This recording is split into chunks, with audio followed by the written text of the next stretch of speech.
مرحبا. بتكلم باللغة العربية. I will be speaking in Arabic, so if you got your headsets, please hook up.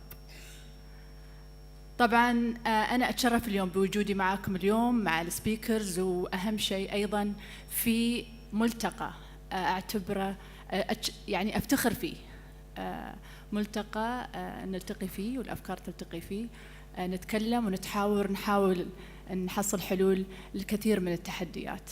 نقاط we love you ومشكورين على هذه المنصة. مثل ما تشوفون في الشاشة وراي، القوة استيقظت في شهر 5 2014 في صحراء ليوة في أبو ظبي. كيف تحولون صحراء لمنطقة إبداعية واقتصادية؟ كيف تكون الصحراء غير عن أي صحراء ثانية؟ أخليكم مع هالفكرة، أن كيف الصحراء أو الشارع أو المبنى أو هذا الباب يكون له ناتج اقتصادي.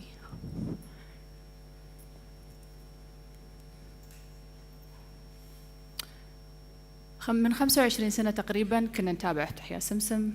بسبب ظروف سياسية والحرب بالخليج الأولى توقف افتحيا سمسم. كبرنا نتابع افتحيا سمسم وتابعنا نعمان، ولكن أول ما وقف الفيرجن لافتحيا سمسم الخليجي والعربي أصبحنا نتابع أشياء أخرى. منكم اللي كمل يتابع محتوى سواء كان عربي أو خليجي، أو منكم اللي يلعب ألعاب أتاري أو ما بعد الأتاري، الأميجا، الكومودور، وات ايفر ات از. إنزين، واستمتعنا بالمحتوى، كنا نستمتع بالمحتوى، كنا نحس أن المحتوى هذا لنا صلة فيه، لأن كان المحتوى يصنع ابنا إحنا بيدنا، ما كان مخلوط، ما كان في دعايات، ما كان في أيادي ما تعرف كيف هالمحتوى يقدر يوصل بطريقة واضحة. الأشخاص لا يقولوا لكم الميزانية، لا يقولوا لكم المبنى، ولا يحطوا لكم أرقام ميزانيات، خلي يحطون أشخاص. هاي الأشخاص ينفذون، أو مبدعين. المبدعين كيف اللي ينفذون يحترمون المبدعين والفكر الإبداعي. أساس أي منطقة إبداعية اقتصادية تبدأ بالأشخاص، وتبدأ بالإدارة اللي تخدم هالأشخاص 24 ساعة. الشيخ زايد الله يرحمه كان دائما يقول أن الجيل اللي بيفكر بطريقة ثانية. بتكون هناك الكثير من الأمور اللي بتخلي اقتصادنا يتغير، سياستنا تتغير، فكرنا يتغير. كيف إحنا نوصل لمرحلة أن نحترم فكر الشخص اللي عمره يمكن 10 سنين أقل، أو 15 سنة أقل، أو حتى اللي عمرهم 4 سنين.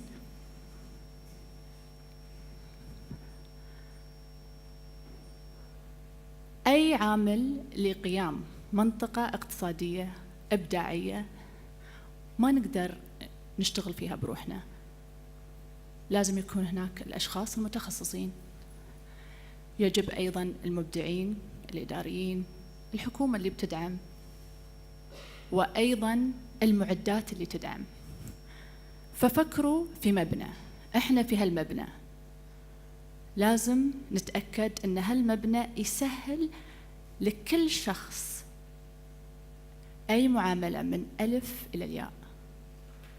الشخص عنده هدف واحد فقط، كيف أنه يصنع المحتوى الإعلامي، ما بيروح يتريى في كيو ولا يدور كاميرا معينة ولا بوست برودكشن ما عنده جاهز، أو أي شيء يعرقل من عمله الإبداعي. هذا المبنى يجب أن يكون مخصص. إحنا we don't offer real estate مبنى، لا، هذا المبنى لازم يكون حي ينبض بكل التسهيلات اللي تساعد الأشخاص سواء كانوا في المبنى أو سواء كانوا في صحراء ليواء. أو سواء كانوا واقفين قدام HQ building أو في شارع أو whatever it is، يجب أن هاي الأشخاص يبدعون. وفي أشخاص ما بشرط يكون عندهم مكتب، في مصورين أو في أنيميترز، ما بعطيهم مكتب، بعطيهم رخصة. الرخصة لا تحتاج مكتب، الرخصة تساوي شركة، الشركة تساوي باب، الباب يفتح لهالأشخاص العمل لأي مكان. فنفس الوقت ما نربط المبدع بمكتب، بكمبيوتر، بجهاز، بحضور، بلايسن. هو خلى يرتبط بعقله. how crazy they are or creative they are, and the crazier the more we love them. زين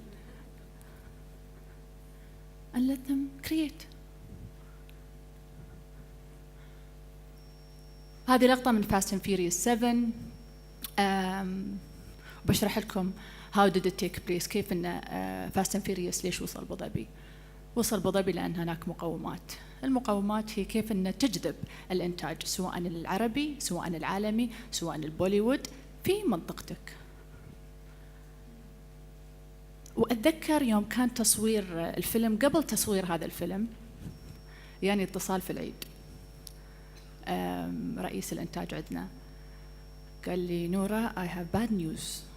قلت له what؟ قال لي بول ووكر passed away، اللي هو Fast and Furious، وإحنا بعد أسبوع بنصور. قلت له أوكي let's wait for the studio، خلنا ننتظر ونحترم الاستوديو. وفي نفس الوقت كانوا مصورين ستار وورز في الأردن الشقيقة، مع احترامي لؤي. كانوا في الأردن لأنه كانوا بيصورون ستار وورز في الأردن. فقالوا البروديوسر موجود في الأردن، شو رأيكم كلمة نعزمه على الغداء في أبو ظبي.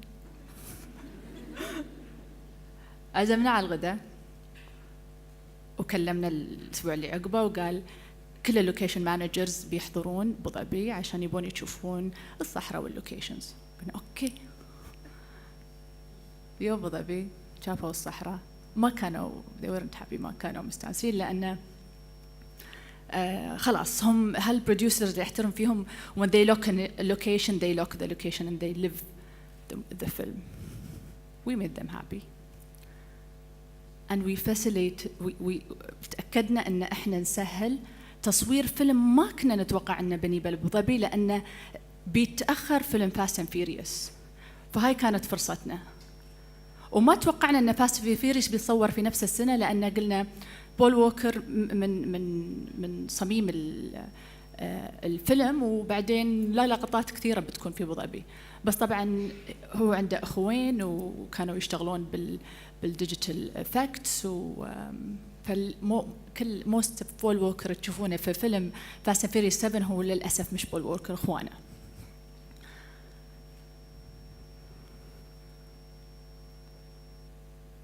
يوم هالفيلم يوصل في إمارة أبو ظبي أو المسلسل أو توب جير أو أي مسلسل خليجي،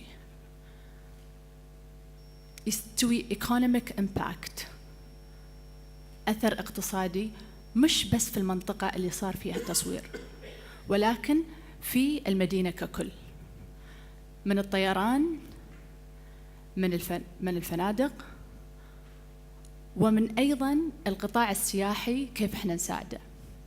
لأن فرق يوم حد بيشوف صور أو فيديو أو دوكيومنتري عن منطقة وبعدين بيشوفها في فيلم.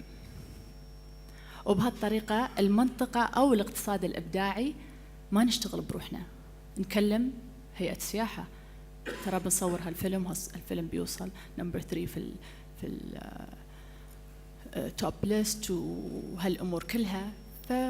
فالشغل ما يكون فردي، الشغل جيش المنطقة الإعلامية، على الهيئة السياحة، على الشرطة، على المطار، على الفندق، التاكسي، على أي شيء يساعد أنه يكون في أثر اقتصادي في المنطقة.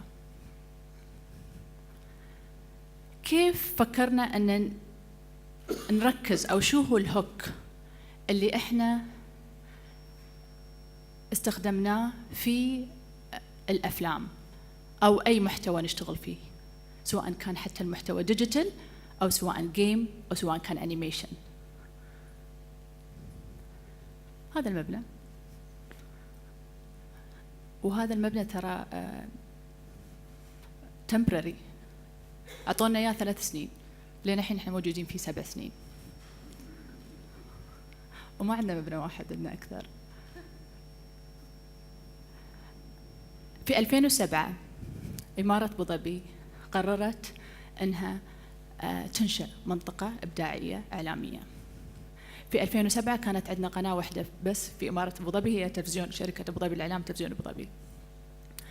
في 2008 أطلقنا 2454، جلسنا سنة كاملة نشتغل مع فريق. بكل فخر أنا موظف رقم 1، كنت أتوقع أني بجلس 6 شهور عشان أدير المشروع وبعدين أرجع لمشروع ثاني في الحكومة. في 2008 كنا 30 شخص، كنا كلنا نشتغل في طابق واحد. أظني أي internal communication guy or girl بتكون هاي أمنية حياتهم، إنه ما في داعي إيميلات، بوقف وبصرخ وكل حد بيعرف شو ياسين نسوي في الشركة. فسنة كاملة 30 شخص كنا نشتغل في طابق واحد، وكنا نفكر شو اللي ناقصنا، شو اللي إحنا وقفنا نتابعه، منو الناس اللي مبدعين بس يطلعون من الإمارات، أو أنهم ينتجون المحتوى مالهم مش في الإمارات، مش في أبو ظبي، مكان ثاني. ليش ينتجونه في ماليزيا ولا في الهند ولا باكستان؟ وليش الموسيقى عندنا مش مثل الموسيقى عندهم؟ وليش عندهم ستار وورز وإحنا ما عندنا ستار وورز؟ وليش وليش وليش؟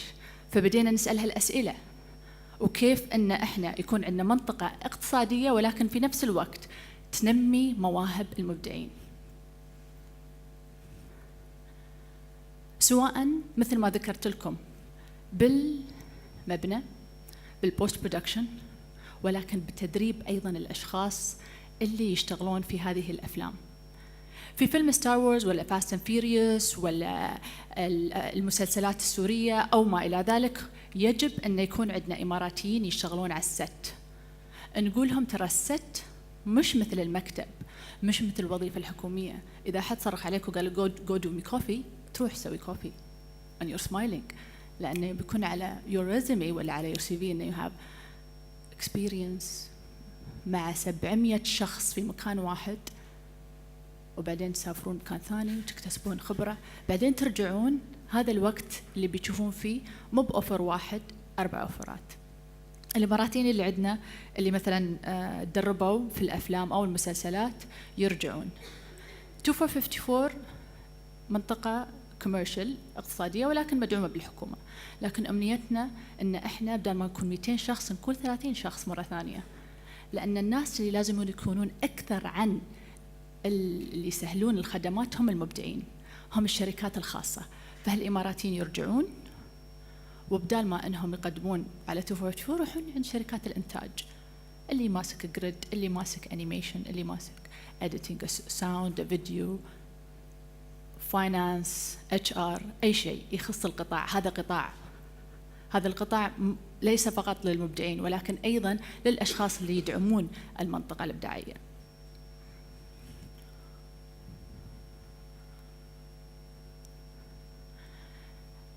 عندنا أيضا شباب يشتغلون في جهات حكومية، بس إحنا بعد نشجعهم أن يكونون فريلانسرز.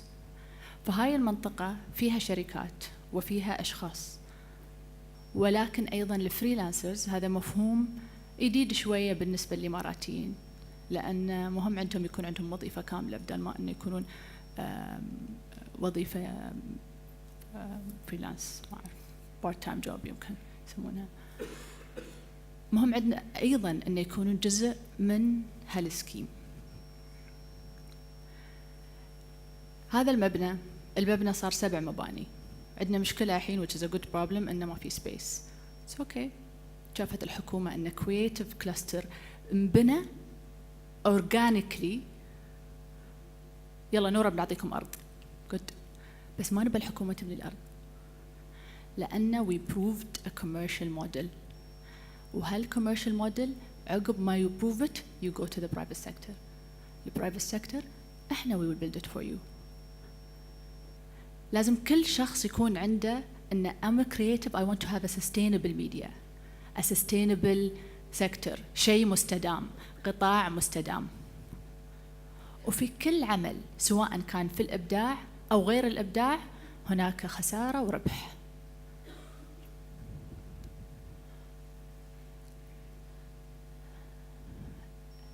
الشيخ محمد بن زايد دائما يذكر لنا أنه مهم جدا أن الاستدامة تكون موجودة حتى في الأشخاص اللي بيكونون موجودين معنا في المؤسسات، بس في شيء وايد احنا نركز فيه.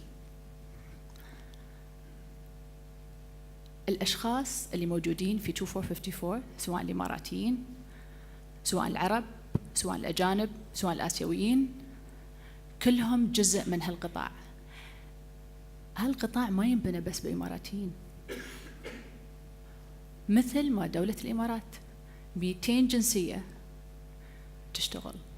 الشيخ زايد كان يبني إمارة أبو ظبي مع مهندس ياباني ومصري وإماراتي. بدينا بطريقة أن يجب أن إحنا نشوف في هذه المنطقة منو اللي بيساعدنا أن نبني بيئة مستدامة في مكان واحد. فالتركيز دائما على كيف أن هذه الموارد البشرية تكون، طبعا نركز على الإماراتيين، ولكن أيضا الإماراتيين لازم يتعلمون أو يشتغلون مع غيرهم. هذا سلايد صحيح مغلطين. احنا ذكرنا شباب وذكرنا الأفلام اللي تي وذكرنا كيف أنه يجب أن نكون جزء من منطقة إبداعية، ولكن إذا أنا في مبنى لازم المبنى اللي أكروس ذا رود البلوك الثاني يعرف أنا شو أشتغل. لازم العيال في المدرسة يعرفون إحنا شو نسوي. لازم يفهمون إن في قطاع جديد في إمارة، وهذا القطاع الجديد يمكن في المستقبل يكونون جزء منه. فيوم اشتغلنا على فيلم ستار وورز كنا يجب أن نبني شارع في الصحراء. بدينا نبني شارع، اتصلوا لنا تليفون ما تقدرون تبنون الشارع. قلنا ليش؟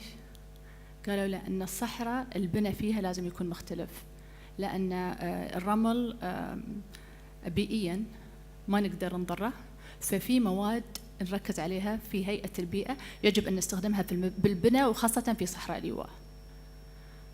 كلمت صديقتي رزان المبارك التي ترأس هيئة البيئة، قلت رزان الله يخليك نبغى نبني الشارع، شو هي المادة اللي تبونها عشان نبني الشارع لأنه ما في وقت. قالت لي أوكي حطوا المادة وابنوا الشارع دن. هذا الرجال متقاعد في الجيش يمكن عمر الوالد، بس هذا الرجال كان يبغى يمثل هان سولو. هو يبغى يكون هان سولو لأن رزان قالت نورة براويهم الفيلم عشان يعرفون يوم يشوفون التصوير يعرفون إنه في شيء يستوي في الصحراء اللي هم كانوا فيها اللي يشتغلون فيها، باترول الناس اللي يدورون. فهذا كيف أنت تبني قطاع إبداعي. اتكلم في البيت أبوك أمك أختك زوجتك whatever، وأيضا الناس اللي يشتغلون. فصار قال أنا بكون هان سولو وابني بيكون تشيوي، وهذا متقاعد في الجيش ويتريا ستار وورز 8، بس للأسف ما في صحراء ستار وورز 8. يمكن ستار وورز 9 إذا بيرجعون جاكو.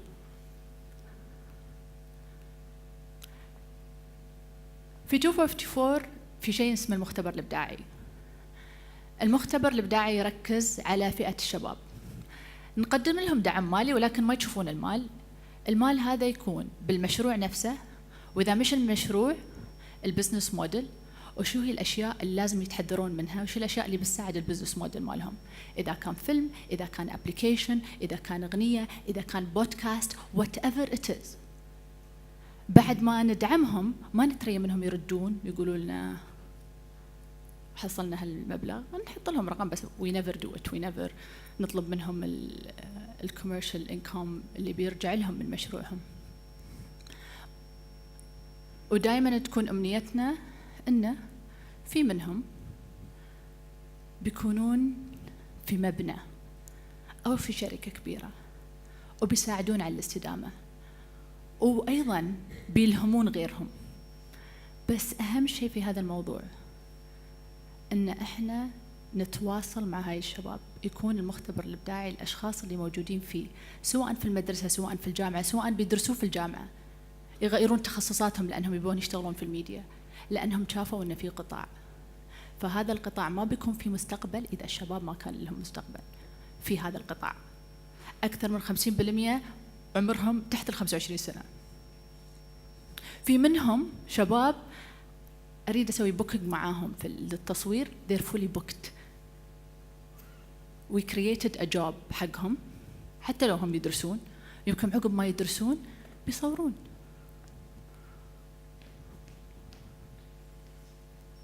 I think هذا فيديو، shall I click ولا you can click؟ ليلة لو باقي ليلة في عمري أبيها الليلة وأسهر في ليلة عيونك في ليلة عمر. ليلة لو باقي ليلة في عمري أبيها الليلة وأسهر في ليلة عيونك في ليلة عمر.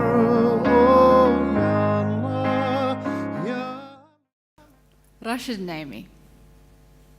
راشد يشتغل في مجلس الوزراء عند السيد صاحب اسمه الشيخ محمد بن راشد.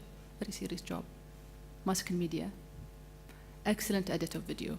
بس عنده تالنت. وقلت حق الموظفين اللي في الوزارة، قلت الله يخليكم عادي خلوه يغني. وهاي الصورة كنا في نيويورك وشفناه، وعزموه في نيويورك عشان يقدم مثل سمول كونسرت. ودائما اقول حق راشد اتمنى يوم من الايام اسمع صوتك في اغنيه في ديزني، ما اعرف ليش بس هاي امنيتي. sometimes I can be selfish. فراشد من المختبر الابداعي، وعندنا هني موظفين من المختبر الابداعي او كانوا في المختبر الابداعي، هم ايضا النبض اللي يساعد. راشد شو بتسوي؟ راشد كيف نقدر نساعدك؟ راشد حتى وهو يشتغل او اي شخص يشتغل، احنا شغلتنا وي تراك ذم. بعدين ما ادري شو تقولون انتم بالكويتي، نتخقق. راشد كان في المختبر الابداعي، كريتيف لاب ممبر.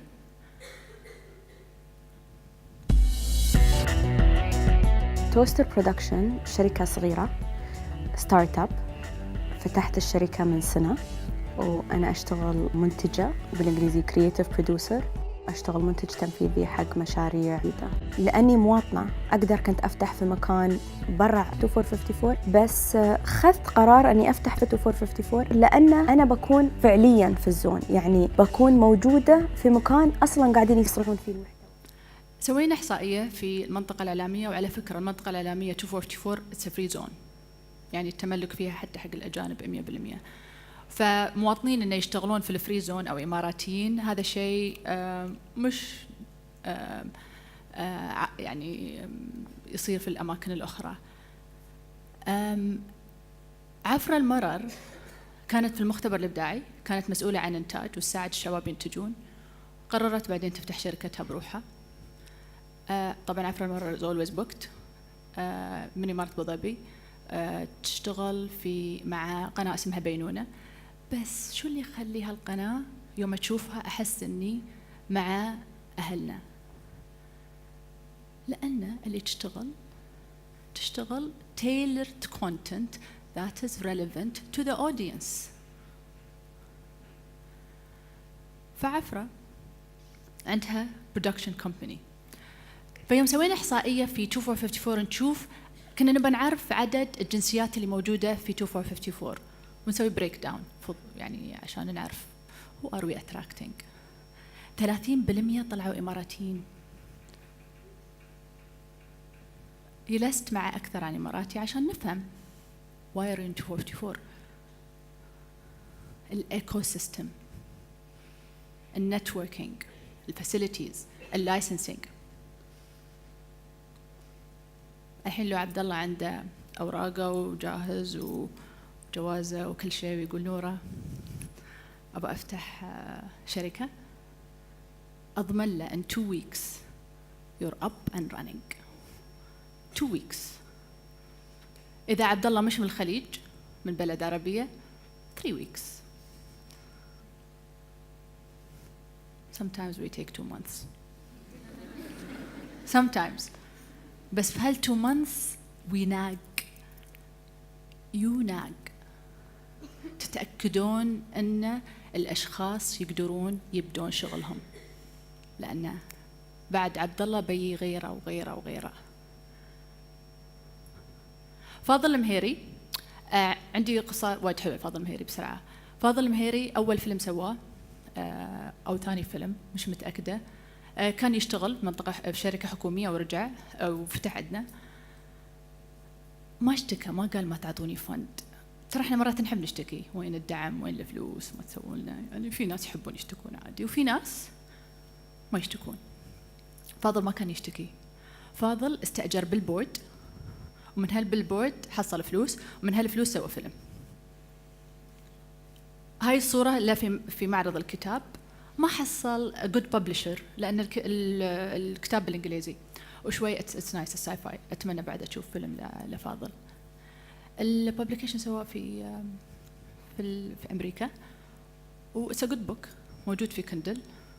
للأسف ما أعرف اسمه، بس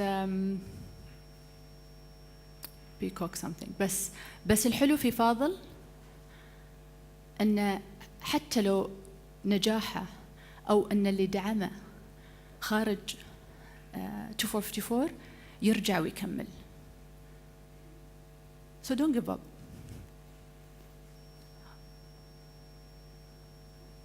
منصور،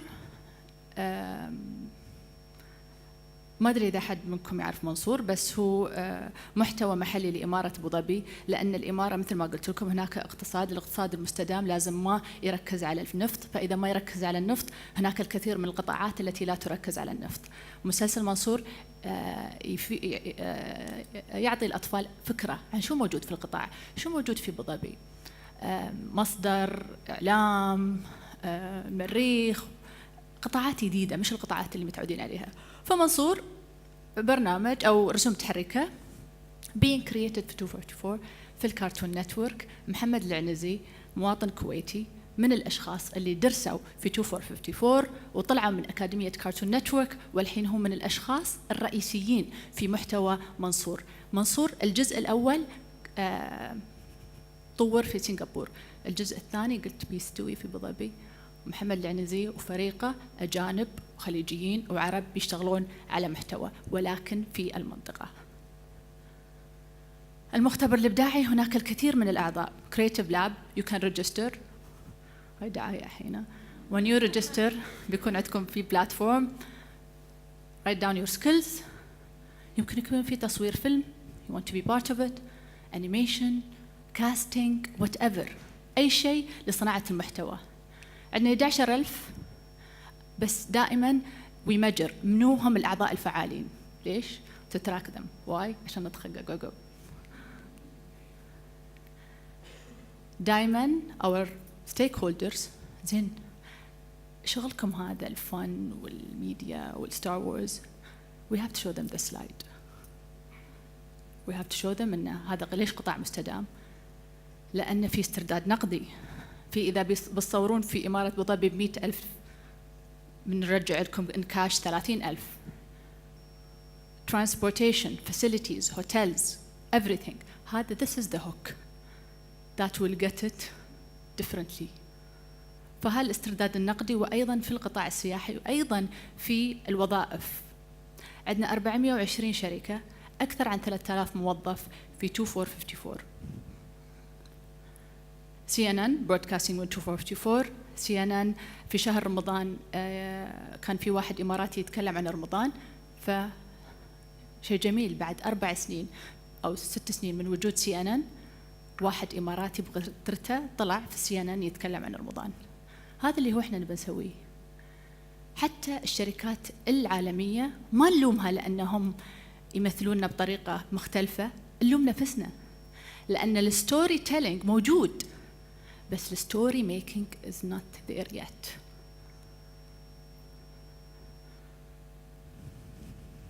سكاي نيوز عربية أيضا تركز على المحتوى، تقديم المحتوى. هاي من الشركات اللي تساعد أيضا في الورك شوبس. مثلا إذا عندنا شركة أو شباب بيبون يتعلمون، نسوي لهم ورك شوبس. هالورك شوبس من CNN، من سكاي نيوز، من كارتون نتورك، من يوبي سوفت جيمنج أكاديمي، من 400 شركة الشركات يكون عندهم مسؤولية. تعالوا عندنا شباب، أعطوهم ورك شوب 1 2 3 كوست فري سو فار. إنزين، بس أيضا الشركات تحس بمسؤولية أن they're building an industry، مو بهناك for transactional work بس. عملهم يجب أن يكون أيضا من قلب شغلنا في 2454. تكلمت عن كارتون نتورك اللي عندنا الاستوديو اللغة العربية. واحد من السفراء كان في أبراج الاتحاد، وكانت الهليكوبتر تدور على البرج. اتصل في الشرطة يبغى يعرف يعني ليش الهليكوبتر يدور، أو أنه قال يمكن هالهليكوبتر اللي تمسك السيايير، عندنا الرادارات في هليكوبتر للأسف. زين، فقال يعني يمكن هالهليكوبتر معلق ولا هذا. الهليكوبتر كانت تدور لأن it was measuring أبراج الاتحاد عشان لقطة الفاست اند فيوريوس. هذا شو يسوي حق الشعب اللي موجود يوم بتسكر شارع، يوم هليكوبتر بتدور، يوم فجأة يشوفون ستانت شيء ينفجر؟ تصوير. فالناس يوقفون يروحون عند الست ويشوفون التصوير، سواء بوليوود هوليوود whatever it is. فعندكم بعد there's an entertainment موجود. again لازم دائما ويمجر صح. البيبل التالنت هم الأصل، هم مبدعين. المبنى، الفاسيلتيز، كل هاي الأمور تصب في الشخص، في استدامة هذا القطاع. واستدامة هذا القطاع في ناس مسؤولين على كل، خلنا نقول، هدف، سواء كان في التأشيرات، سواء كان في الساعات اللي ننتجها. احنا نعد الساعات اللي تنتج، أفلام، مسلسلات، برامج. أول ما صارت الأزمة للأسف في سوريا، في 3 شركات إنتاج كانوا في أبو ظبي، الحين يصورون في أبو ظبي، يصورون في مدينة العين. فكيف احنا نتأكد ان في ميجرمنت وفي sufficiency؟ بعد 5 سنين لازم 2454 تقول حق الحكومة مشكورين، الحين we're standing ونقدر ان احنا نساعد الشركات الأخرى انها تي وإننا نبدع أو create a story. هناك الكثير من القصص حتى في تصوير الأفلام احنا اشتغلنا عليها. الواحد لازم يغير من مفهوم هذا القطاع، وهذا القطاع وراء 200 شخص يشتغلون فيه، ولكن لأكثر من ذلك الجهات الأخرى اللي تخلي قطاع واحد يكون قوي ومستدام. هذا متحف اللوفر بيفتح إن شاء الله السنة الجاية في أبو ظبي، وإحنا كأي قطاع إبداعي ننتظر متحف اللوفر. بس إذا في ويكند قالوا لنا في آرت فير حق يوم واحد في بابليك جاردن، بيكون بعد عندنا مهم، مش أهم من اللوفر، مش ما في شيء أهم من شيء. أهم شيء كيف إحنا نكون متواجدين، سواء في اللوفر أو سواء كان في البابليك في الحديقة العامة، نساعد المبدعين، إذا كانوا في الجاليري ولا إذا كانوا ستريت آرت. فمستقبل الاقتصاد الإبداعي يجب أن يكون متصل في أي شيء يدور في الإمارة أو في الكويت في نقاط. بدر اليوم طرش لي تويت دي ام، نورا بتقولي شيء عني زين في البرزنتيشن؟ فقلت له صورة I blow up your picture. المهم ليش؟ بدر المحتوى، قلت ما قلت لكم، المحتوى مهم جدا، والمحتوى سواء كان تلفزيون، سواء كان انيميشن، سواء education، واحنا نركز على education. عندنا investments في المحتوى العربي اللي يساعد على التعليم، والمحتوى يوم يكون عربي نفتخر فيه أكثر. فبدر عنده شركة اسمها لمسة. هاي الشركة educational platform على الآيباد حق الأطفال، من أفضل البلاتفورمز اللي تساعد الأطفال والطفل العربي أنه ينتمي للغته. بس أهم من ذلك أن الأنيميشن حلو، كلين بيوتفل، لأن هذا الشيء اللي إحنا نفتقده في الإعلام عندنا وفي تلفزيوناتنا. عشان شيء we end up watching Netflix and chilling ولا binging ولا نتريا في رمضان every Monday Game of Thrones. شو كنا نتريا؟ مع احترامي للمحتوى مالنا، المحتوى مالنا يتطول وما ما يحترم النص ولا اللبس ولا الوقت، وقت المشاهد حتى ما يحترم. فكيف احنا نقدر ايضا نرفع من هذا المحتوى؟ نكون مع فيديو.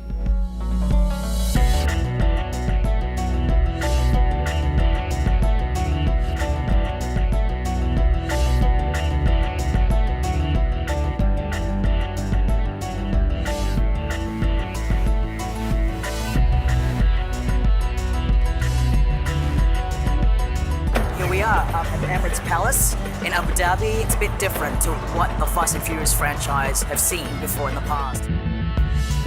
Crazy, right? No one's ever seen this before. We are here on day 1 of Star Wars Episode 7. Yeah. How incredible is that?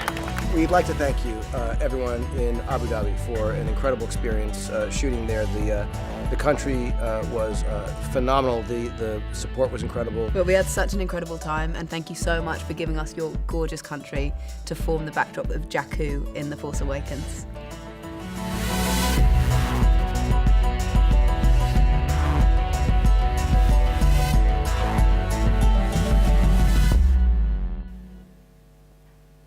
من كم سنة سألوا الشيخ محمد بن زايد بعض الشباب سؤال، قالوا له طال عمرك يوم البترول بيخلص شو بنسوي؟ قال إذا كان رهاننا صحيح، وأنا متأكد إن رهاننا صحيح، آخر برميل للبترول بيطلع إحنا بنحتفل. فسؤالي، هل رهانكم صحيح؟ شكراً.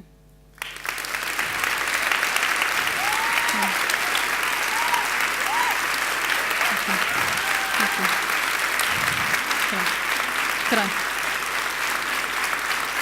Thank you.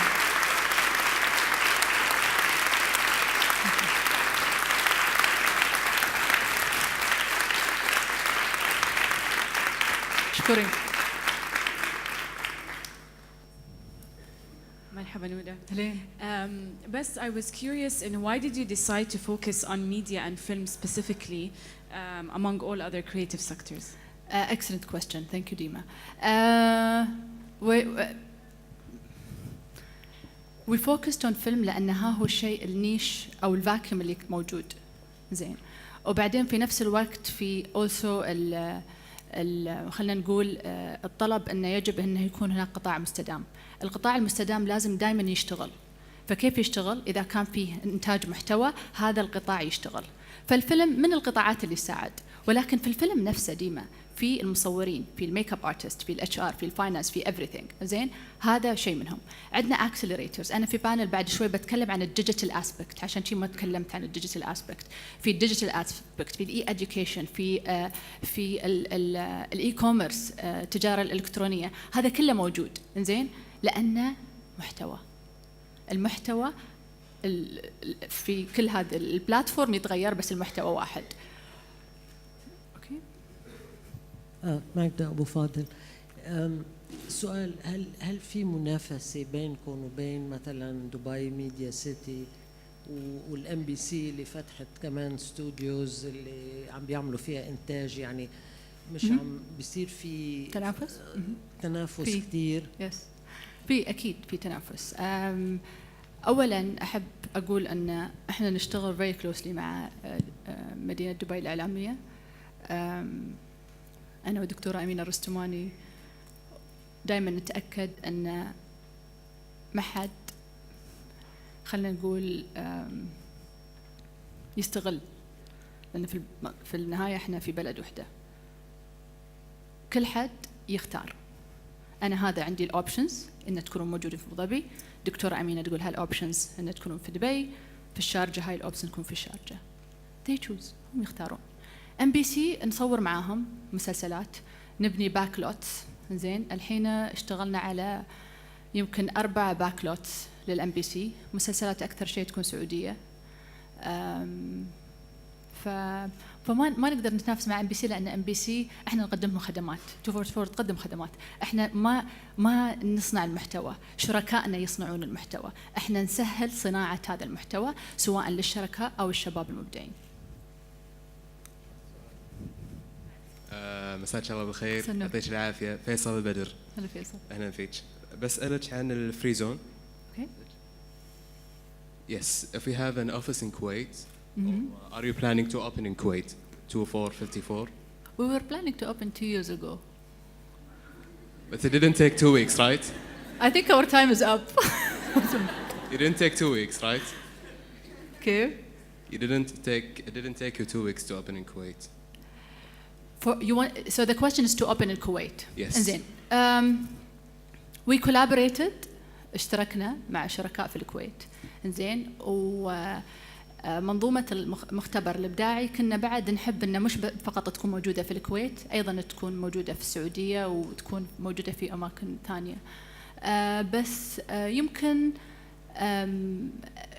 تشاركنا في تدريب، بس ما شاركنا أن يكون هناك منطقة مختبر إبداعي.